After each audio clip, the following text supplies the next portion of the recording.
Pemirsa sekalian yang saya banggakan, Assalamualaikum warahmatullahi wabarakatuh. Semoga keselamatan dan rahmat Allah serta keberkahannya terlimpah pada kita semua. Dalam video pembelajaran ini, saya akan membahas tentang jurnal penyesuaian.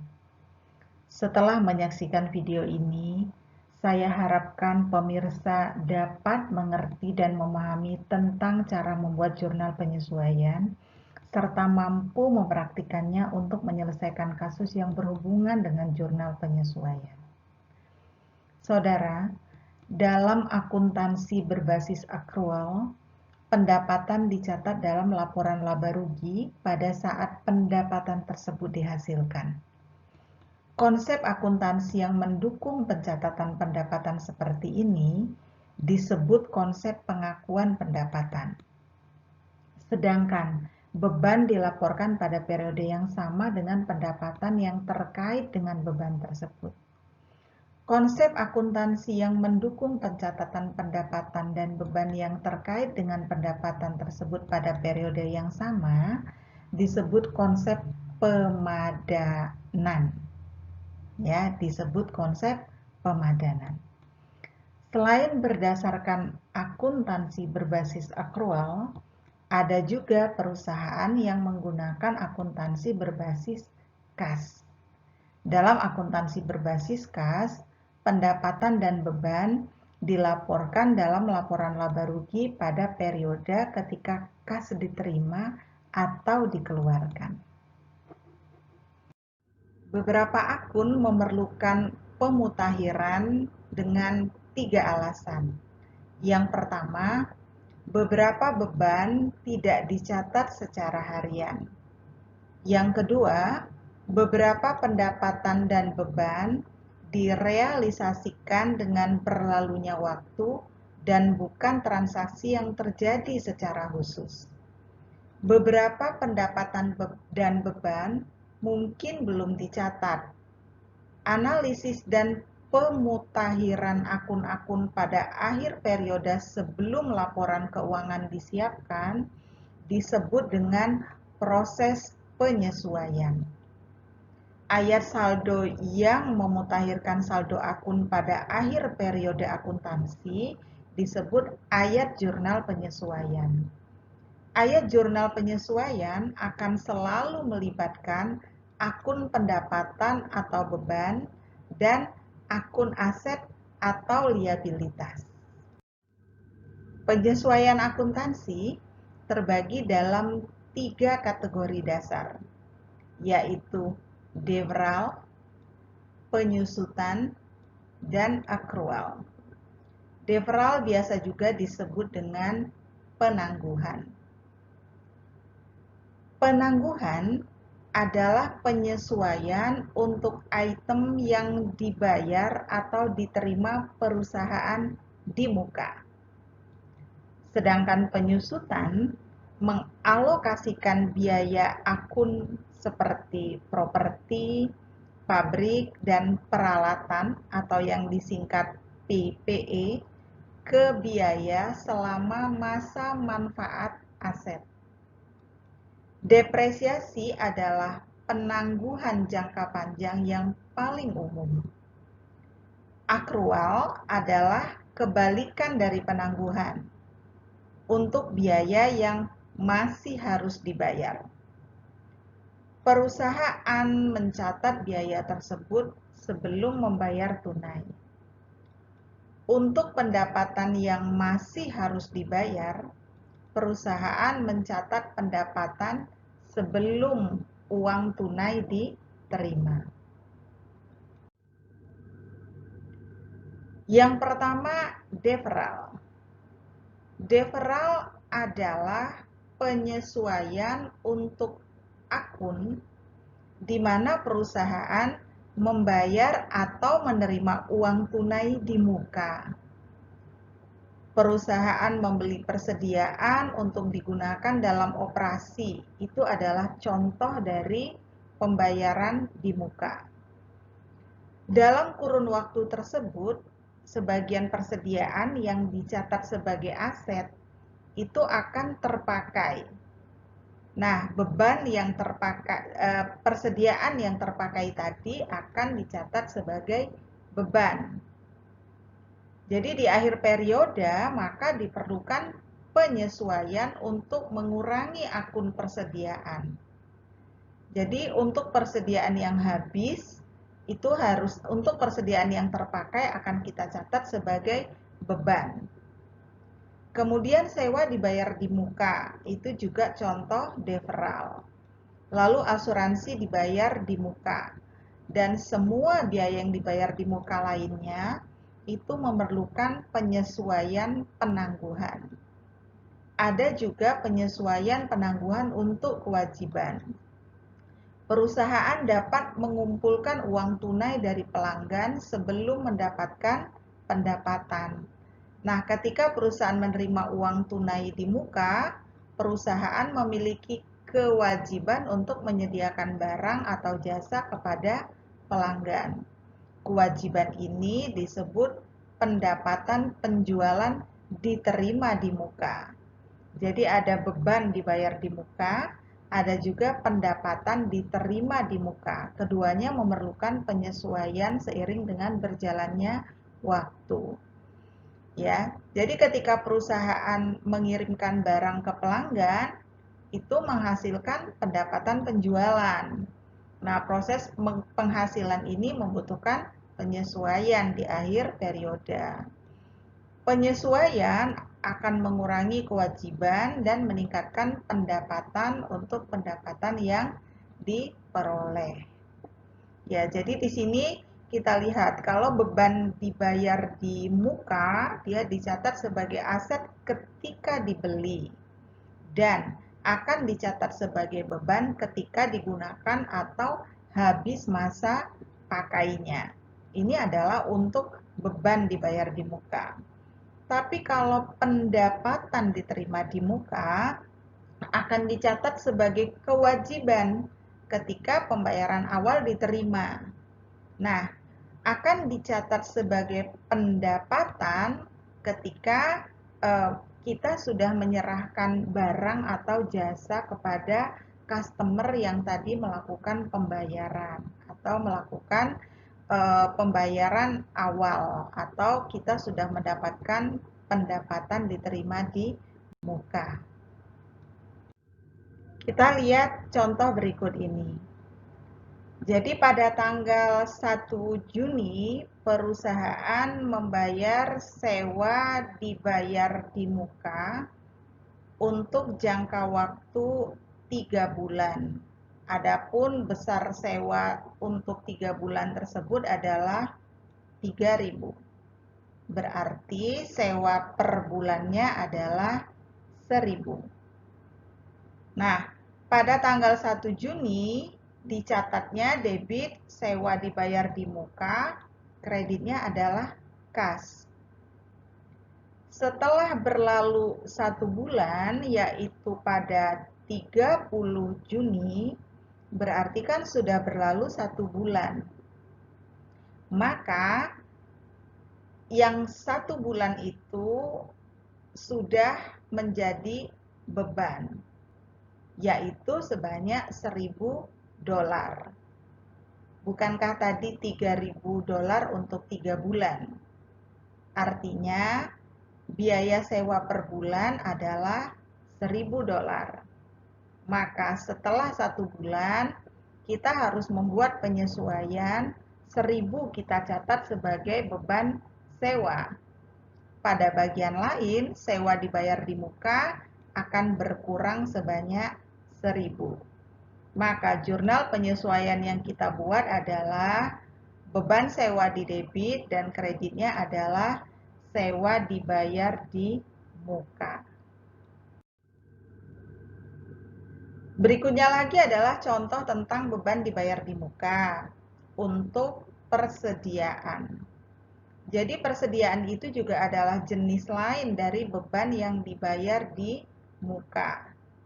Misalnya di sini kita lihat. Pada 2 Juni, perusahaan membeli perlengkapan secara tunai senilai 700 dolar. Nah, Kemudian pada tanggal 30 Juni, di sini kita ingin tahu berapa yang terpakai. Untuk mengukur biaya persediaan bulan Juni, maka perusahaan menghitung persediaan pada akhir bulan. Nah, kemudian ketika dilakukan penghitungan, tampak bahwa persediaan akhir bulan ternyata tersisa $400. Jadi dulu pernah beli senilai $700 di tanggal 2 Juni, pada tanggal 30 Juni dihitung. Ya, ternyata persediaan yang tersisa adalah $400. Berarti yang terpakai adalah $700 min $400, yaitu $300.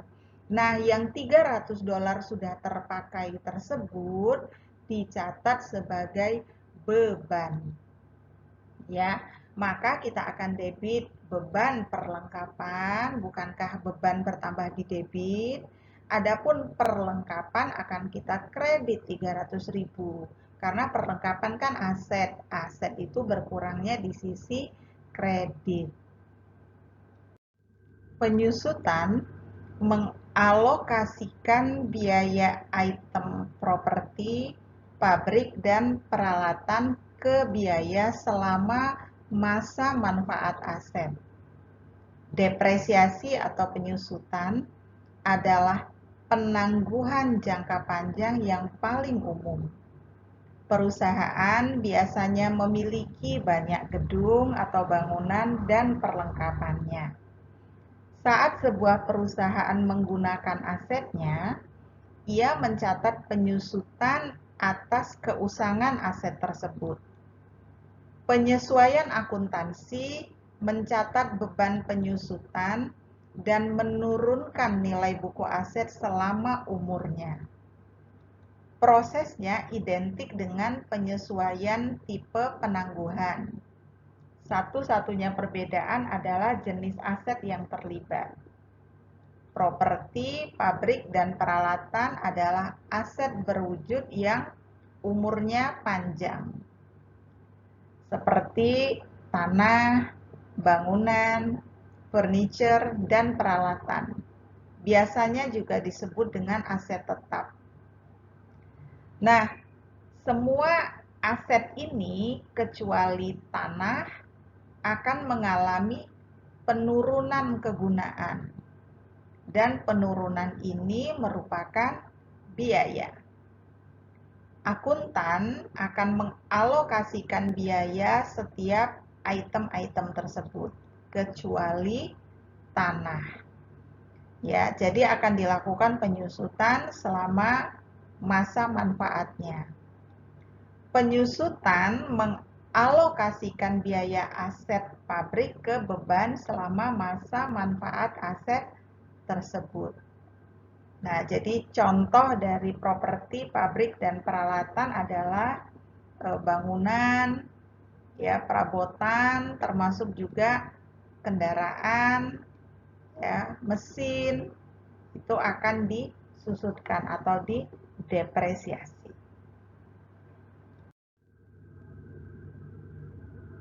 Di sini kita lihat ada contoh. Misalnya pada 2 Juni, perusahaan membeli kendaraan secara tunai seharga $24.000. Ya, jadi harga perolehannya adalah $24.000. Jika umur ekonomisnya adalah 5 tahun, artinya penyusutan per tahun adalah 24.000 dibagi 5, yaitu 4.800. Artinya kendaraan tersebut akan tersusut, ya, akan menyusut senilai 4.800 per tahun. Nah, ini kan 30 Juni. Artinya kita akan menghitung penyusutan selama 1 bulan. Nah, maka penyusutan 1 bulan tersebut adalah 4.800 dibagi 12. Kita peroleh 400 per bulan. Nah, maka untuk mencatat penyesuaiannya kita akan debit beban penyusutan kendaraan 400, adapun kreditnya adalah akumulasi penyusutan kendaraan dengan angka yang sama 400.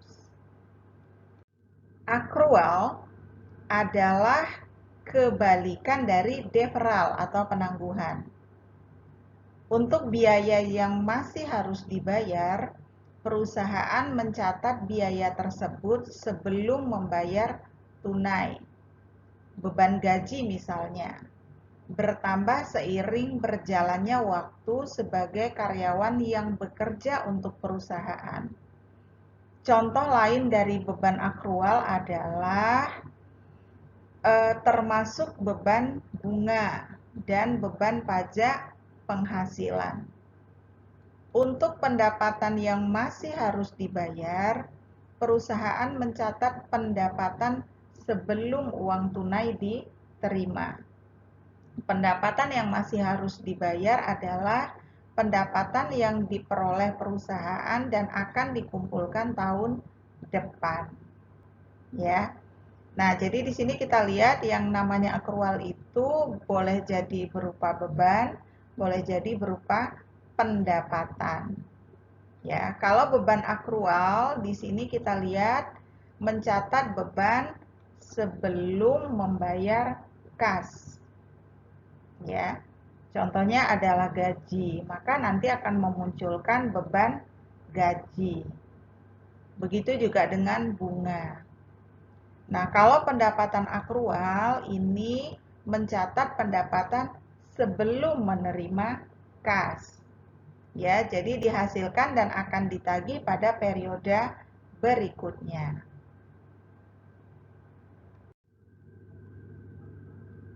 Ini adalah contohnya untuk beban akrual. Ya. Jadi misalnya pada tanggal 30 Juni perusahaan sudah menerima jasa dari karyawannya, karyawan sudah bekerja, tapi gajinya belum dibayar. Ya, maka akan kita debit beban gaji, kreditnya utang gaji. Ya, karena memang karyawan sudah melakukan kewajibannya untuk bekerja, tapi perusahaan belum membayarkan hak karyawan tersebut. Artinya perusahaan masih mempunyai kewajiban untuk membayarkan beban, untuk membayarkan gaji. Biasanya kan gaji misalnya dibayarkan awal bulan. Nah, pada akhir bulan akan dicatat ada beban gaji pada utang gaji. Nah, kemudian ini adalah contoh pendapatan akrual. Jadi perusahaan dapat memperoleh pendapatan sebelum mereka menerima uang tunai. Ya, jadi sudah bisa dicatat sebagai pendapatan karena misalnya barang atau jasanya sudah diserahkan. Jadi pendapatan yang telah diperoleh tapi belum dikumpulkan atau diterima disebut pendapatan yang diperoleh. Jadi diasumsikan misalnya bahwa sebuah perusahaan itu diminta untuk mengerjakan pekerjaan misalnya lah mencuci truk pengiriman setiap bulan. Nah, misalnya dijanjikan akan dibayar $600 setiap bulan dengan pembayaran pertama 15 Juli. Ya, 15 Juli akan dibayar. Nah, selama bulan Juni perusahaan itu akan mendapatkan upah tentu setengahnya yaitu 300. Ya. Jadi untuk pekerjaan dilakukan pada 15 Juni hingga 30 Juni tersebut, maka pada tanggal 30 Juni perusahaan sudah bisa membuat penyesuaian. Ya. Jadi saya ulangi lagi, misalnya perusahaan kan mendapat pekerjaan untuk mengerjakan suatu jasa di sebuah perusahaan lain. Pembayarannya akan dilakukan pada 15 Juli. Ya. Nah, perusahaan kita itu sudah melakukan pekerjaan mulai 15 Juni. 15 Juni sudah dikerjakan, 15 Juli baru akan dibayar. Nah, maka tanggal 30 Juni itu sudah bisa dibuat penyesuaian. Ya, adanya piutang usaha pada pendapatan jasa yang baru akan dihitung sebesar 600.000 dikali setengah. Jadi tadi janjinya akan dibayar 600.000 selama 1 bulan untuk perjanjian pekerjaan yang dimulai 15 Juni dan akan dibayarkan 15 Juli. Maka 30 Juni sudah bisa kita akui adanya pendapatan. Tapi karena uangnya belum diterima, maka akan didebit piutang usaha. Adapun nilainya adalah 300.000 karena memang baru berlalu setengah bulan.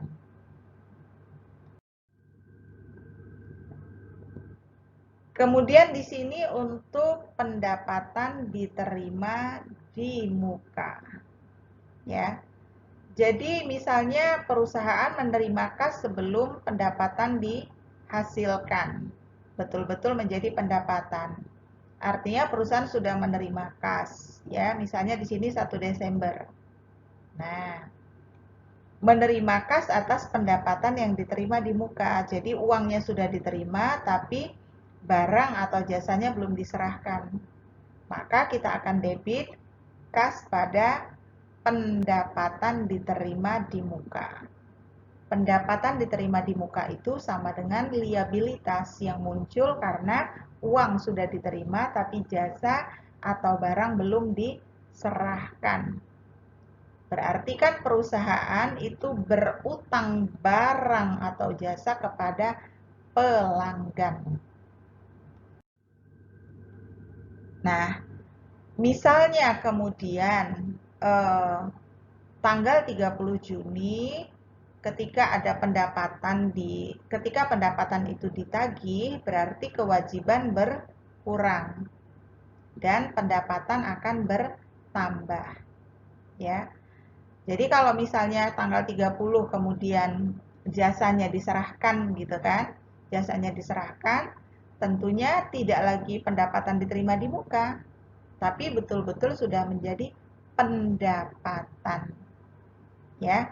Nah, pendapatan jasa diterima di muka kan tadi kewajiban. Sebagai kewajiban kan kita catat di kredit.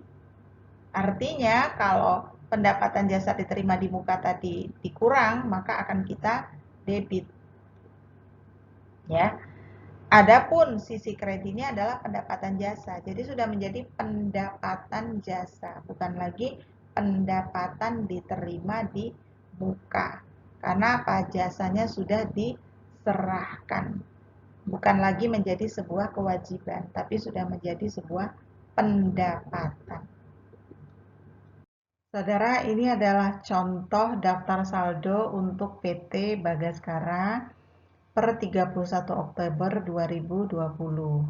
Kita lihat di sini ada nama-nama akun ya, dari kas, piutang, sewa dibayar di muka, perlengkapan, sampai utang ya. Jadi ada utang gaji, pendapatan komisi diterima di muka, dan bagian di bawahnya adalah beban-beban. Untuk kepentingan saya menerangkan nanti ketika kita akan mencatat penyesuaian, maka ada beberapa akun yang dengan sengaja akan saya potong supaya nanti saya punya tempat untuk menjelaskan informasi penyesuaian beserta jurnal-jurnal yang diperlukan untuk mencatat penyesuaian tersebut. Nah, di sini saudara yang saya maksud tadi. Jadi beberapa akun sengaja tidak saya tampilkan supaya kita bisa melihat informasi penyesuaian. Ya. Nah, di sini misalnya informasi untuk dilakukan penyesuaian. Yang pertama, ada sewa dibayar di muka yang belum terpakai. Lalu ada jumlah perlengkapan yang dipergunakan selama bulan tersebut. Lalu diketahui beban penyusutannya ada 250.000, lalu ada beban penyusutan bangunan 580.000, dan beban gaji yang masih terutang ada 310.000. Pertanyaannya, bagaimana jurnal penyesuaiannya? Nah, di sini saya sajikan lagi secara lebih rinci ya. Misalnya informasi yang pertama, sewa dibayar di muka yang belum terpakai ada 2 juta. Untuk itu kita lihat dulu berapa sewa dibayar di muka yang tercantum di sini.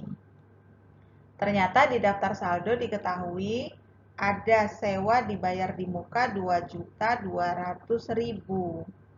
Informasinya menyatakan bahwa sewa dibayar di muka yang belum terpakai ada 2 juta. Artinya yang sudah menjadi beban sewa ada 200.000, yaitu 2.200.000 dikurangi 2 juta. Jadi kalau kita menyerahkan beban sewa di awal sebanyak 2.200.000, itu akan dicatat sebagai sewa dibayar di muka. Karena memang dibayarkan untuk beberapa periode ke depan. Nah, seiring dengan berjalannya waktu sudah dipakai, maka dinyatakan yang masih bersisa adalah 2 juta yang masih merupakan sewa dibayar di muka yang belum terpakai. Artinya sudah jadi beban kan 200.000. Maka kita akan catat beban sewa 200.000 pada sewa dibayar di muka 200.000. Jadi sewa dibayar di mukanya berkurang 200.000. Kan setelah itu berarti sewa dibayar di mukanya masih ada 2 juta. Boleh juga kalau soalnya mengatakan dari sebanyak sewa dibayar di muka tersebut yang sudah jadi beban 200.000 misalnya. Kita juga bisa membuat soal seperti itu atau kita juga bisa mendapatkan data seperti itu. Jurnalnya sama. Jadi beban sewa pada sewa dibayar di muka 200.000. Yang berikutnya adalah untuk informasi penyesuaian tentang jumlah perlengkapan. Jadi diketahui perlengkapan yang digunakan selama bulan berjalan adalah 770.000. Ya, kalau informasinya mengatakan yang digunakan berarti itu yang menjadi beban. Ya. Maka kita langsung aja menjurnal beban perlengkapan di debit 770.000 dan kreditnya adalah perlengkapan. Artinya perlengkapannya berkurang sebanyak yang dipakai yaitu 770.000.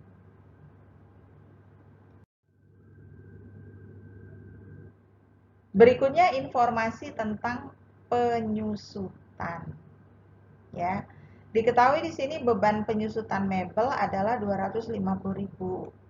Ini adalah contoh soal yang tidak perlu menghitung ya. Karena sudah langsung diketahui bebannya adalah 250.000. Maka kalau kita akan menjurnal, selalu pasangannya adalah beban dengan akumulasi ya kalau untuk mencatat penyusutan atau depresiasi. Nah, dalam hal ini karena dia bernama penyusutan, maka kita akan debit beban penyusutan mebel, kreditnya akumulasi penyusutan mebel. Tinggal kalau namanya misalnya gedung, ya beban penyusutan gedung pada akumulasi penyusutan gedung. Kadang penyusutan juga digunakan istilah lain yaitu depresiasi ya. Silahkan menyesuaikan dengan nama akun yang tersedia. Di sini kita menggunakan beban penyusutan karena nama akunnya beban penyusutan. Tapi kalau misalnya nama akunnya beban depresiasi, maka kita harus mencatatnya dengan nama beban depresiasi. Harus menyesuaikan ya. Nah, informasi yang berikutnya adalah untuk beban penyusutan bangunan. Di sini diketahui beban penyusutan bangunannya adalah 580.000. Kita lihat nama akunnya apa. Nah, di sini kan ada beban penyusutan, ya, beban penyusutan bangunan, lalu ada akumulasi penyusutan bangunan. Maka tinggal kita debit saja beban penyusutan bangunan 580.000 dan kreditnya akumulasi penyusutan bangunan. Ya, jadi nama akunnya kita lihat dari data yang ada di dalam tabel ini.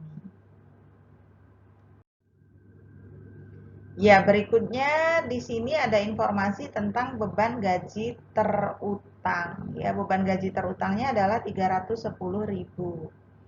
Nah, kita lihat di sini nama akunnya apa. Ternyata ada di sini beban gaji. Kemudian juga mestinya ada utang gaji, ya. Nah, kenapa? Karena memang kan dia masih terutang, ya. Maka kita akan debit beban gaji pada utang gaji sebanyak 310.000, ya. Saudara, itu yang dapat saya sampaikan.